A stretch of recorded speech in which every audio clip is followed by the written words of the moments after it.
गंगाराम अपने परिवार के साथ रहता है। उसके परिवार में उसकी पत्नी मालती और एक बेटा गुड्डू है। घर चलाने के लिए गंगाराम एक ही किराने की दुकान पर 2 साल से काम कर रहा है। 2 साल से उसके मालिक ने उसका पगार नहीं बढ़ाया था। आज गंगाराम मालिक से फिर से पगार बढ़ाने की बात करता है। मालिक, जितना पगार आप देते हो उससे घर का गुजारा तो हो जाता है, पर गुड्डू के स्कूल का पैसा, मालती के गिरवी रखे गहने, ये सब के लिए पैसा बचता ही नहीं है। अरे गंगाराम, इमे हम का करें? तुम्हें अगर ज्यादा पगार चाहिए तो शहर चले जाओ, वहाँ मॉल है, घंटों के हिसाब से पगार मिलेगा, जाओ। क्यों मजाक कर रहे हो मालिक? शहर आने जाने में 4 घंटे लग जाते हैं। तो का तुम्हें सब थाली में परोस के दूं? दिमाग मत खराब करो, पगार उतना ही मिलेगा। काम करना है तो करो, नहीं तो जा सकते हो। गंगाराम अपना उतरा हुआ चेहरा लेकर घर चला जाता है। गंगाराम के घर पर मकान मालिक आए होते हैं भाड़ा लेने के लिए। अरे अब तो आधा घंटा हो गया है, कब आएगा गंगाराम? मालती जी, मुझे और भी बहुत काम है। आते ही होंगे, थोड़ी देर और रुक जाइए। गंगाराम घर के बाहर से सारी बातें सुन रहा था। मकान मालिक को भी अभी आना था। हे भगवान, कहाँ से लाऊं मैं पैसे? जब तक ये जाता नहीं मैं यहीं छुपा रहता हूँ। गुड्डू, जरा बाहर जाकर देख, बाबा आ रहे हैं क्या? गुड्डू बाहर देखता है तो उसके बाबा वहीं पर छुपे होते हैं। गंगाराम मुँह पर उंगली रखकर गुड्डू को चुप रहने के लिए कहता है। मम्मी, बता दूं क्या? यहीं छुप के खड़े हैं। क्या? अरे हाँ, ये देखो। वाह भाई वाह, गंगाराम, थोड़ी भी शर्म नहीं आई? आधे घंटे से तुम्हारा इंतजार कर रहा हूँ और तुम यहाँ चोरों की तरह छुपे हो। अरे नहीं नहीं, अरे मैं खुद अभी यहाँ आया हूँ। अरे और कितना झूठ बोलोगे? कम से कम गुड्डू के सामने तो झूठ मत बोलो। लाओ मेरे घर का भाड़ा, लाओ। अरे मुझे जरूरी काम है। मेरे पास अभी पैसे नहीं है। क्या?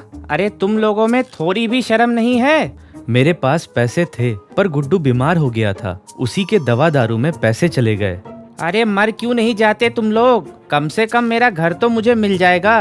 कल पैसे दे देना, नहीं तो मेरा घर खाली कर दो। गंगाराम की कमाई कम थी और खर्चा ज्यादा। हर दूसरे दिन कोई ना कोई पैसे मांगने के लिए उसके घर पर आ जाता। हर तरफ से गंगाराम परेशान था। उसी रात गंगाराम आत्महत्या करने की कोशिश करता है। मुझे नहीं रहना इस दुनिया में जहाँ इतनी परेशानी हो, मैं मर जाऊंगा। गंगाराम स्टूल पर खड़ा हो जाता है, अपने गले में रस्सी डालता है। जैसे ही गंगाराम अपने पैर से स्टूल को हटाने की कोशिश करता है, वैसे ही बल्ब की लाइट बंद चालू होती है और पूरा परिवार बल्ब के अंदर समा जाता है। बल्ब की दुनिया में आते ही हर एक चीज की बनावट बल्ब जैसी होती है। घर की बनावट, गाड़ियों की बनावट, पर वहाँ पर कोई भी इंसान दिखाई नहीं देता। अरे बाप रे, ये कौन सी जगह है? हम यहाँ कैसे आ गए? हमारा घर और हमारा गाँव? अरे मुझे भी नहीं पता हम कहाँ आ गए। ना कोई दुकान है, ना इंसान। पूछें तो किससे पूछें? तभी एक साधु सफेद कपड़े में वहाँ आता है। ये बल्ब की दुनिया है। जो इंसान अपनी रोजमर्रा की जिंदगी से परेशान होके मरने की कोशिश करता है, वो यहाँ आता है। ये रही तुम्हारी घर की चाबी। साधु जी, इस घर का भाड़ा कितना होगा? मेरे पास भाड़ा देने के लिए 1 रुपया भी नहीं है। सब कुछ फ्री है। तुम्हारे पीछे तुम्हारा घर है। घर में जाओ और जो भी चाहिए वो सब कुछ अपने आप आ जाएगा। बल्ब का घर बाहर से बहुत छोटा था, पर अंदर जाते ही बहुत बड़ा घर बन जाता है। सोफा, टेबल, बड़ा सा टीवी, सब कुछ वहाँ था।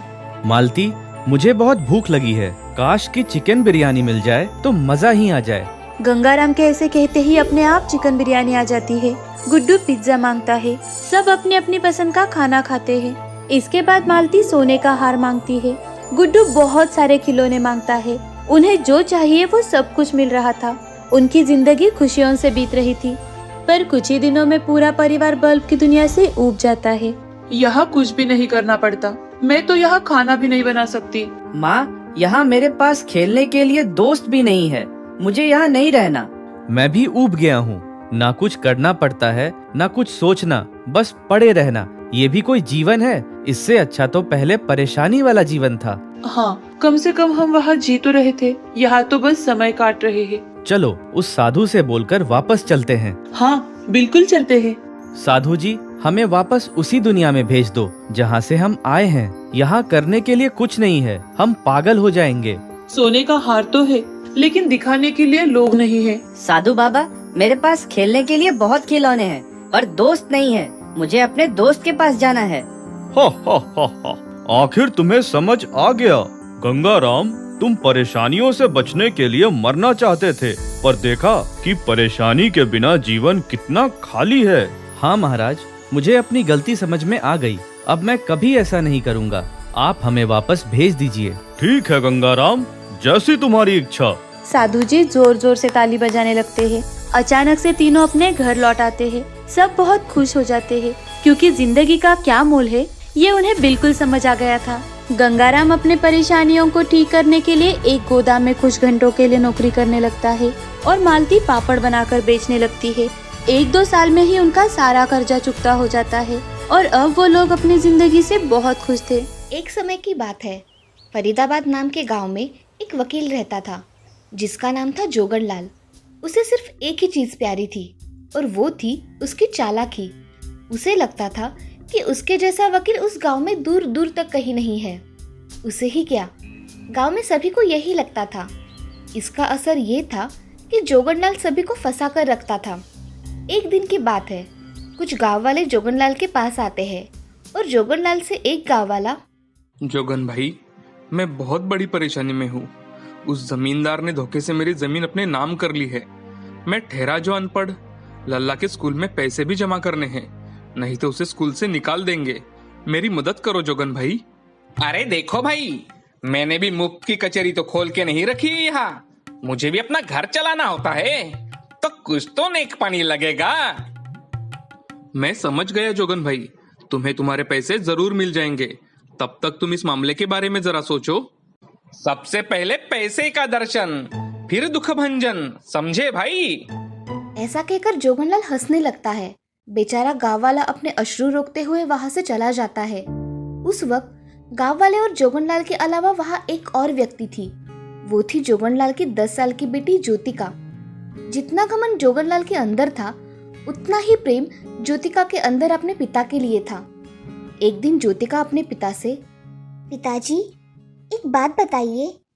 एक क्या, तुम 2 बातें पूछो बिटिया। पिताजी, उस दिन जो काका आपसे मदद मांगने आए थे, आप उनसे पैसे क्यों मांग रहे थे? आपने तो कहा था ना कि हमें लोगों की मदद बिना किसी धन या लोभ के करनी चाहिए।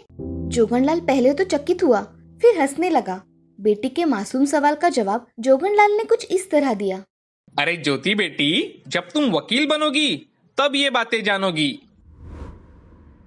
उस रात जोगनलाल तो अच्छी नींद सोया, पर ज्योतिका उस जवाब को हमेशा अपने हृदय में लेकर गहरे विचार में रही। कुछ साल बाद उसने ठान लिया कि वो भी वकालत करेगी। उसने गांव से बाहर जाकर शहर में एक कॉलेज से लॉ की पढ़ाई शुरू कर दी और बाहर ही अपने पसंद के लड़के से शादी भी कर ली। इसी कारण जोगनलाल और ज्योतिका के रिश्ते में खटास हो गई थी। इधर जोगनलाल आज भी लोगों का फायदा उठाकर अच्छा खासा पैसा कमा रहा था, पर उसके कानों में ये बात पड़ गई थी कि गांव में कोई नया वकील आया है जो कम दाम में लोगों की मदद कर रहा है। अब जोगनलाल अपने जीवन के ऐसे पायदान पे था जिसमें उसे किसी चीज का डर नहीं था। पर कहते हैं ना, आंधी नंगे पांव आती है और इंसान से नंगा नाच करवाती है। जोगनलाल के लिए ये वक्त देर से ही सही, पर आया जरूर था। जोगनलाल ने देखा धीरे धीरे उसके सारे ग्राहक उस दूसरे वकील के पास जा रहे थे। हद तो अब हो गई जब गिने चुने पुराने ग्राहकों ने भी जोगनलाल से मुंह मोड़ लिया। अब जोगनलाल गुस्से में अपना होश खो बैठा था। वो दौड़ते हुए देखने गया कि आखिर कौन है जो उसका धंधा चौपट कर रहा है। जब जोगनलाल उस वकील के दफ्तर में पहुंचा तो उसे देखकर उसके चेहरे के रंग उड़ गए। वो कोई और नहीं, प्रलय था, उस गांव वाले का बेटा जिसने जोगनलाल से मदद मांगी थी। प्रलय बेटा, तुम यहाँ कैसे? मुझे लगा तुम्हारे पिताजी के देहांत के बाद तुमने गांव छोड़ दिया। जी हाँ काका, गांव तो मैंने छोड़ दिया था, लेकिन अब फिर से वापस आ गया हूँ। अच्छा है बेटा, लगा नहीं था कि तुम भी कभी वकालत करोगे। क्यों काका, वकालत क्या सिर्फ आपके नाम है? प्रलय का जवाब सुनकर जोगनलाल के चेहरे पर से मुस्कुराहट हट गई और उसने प्रलय को सचेत किया।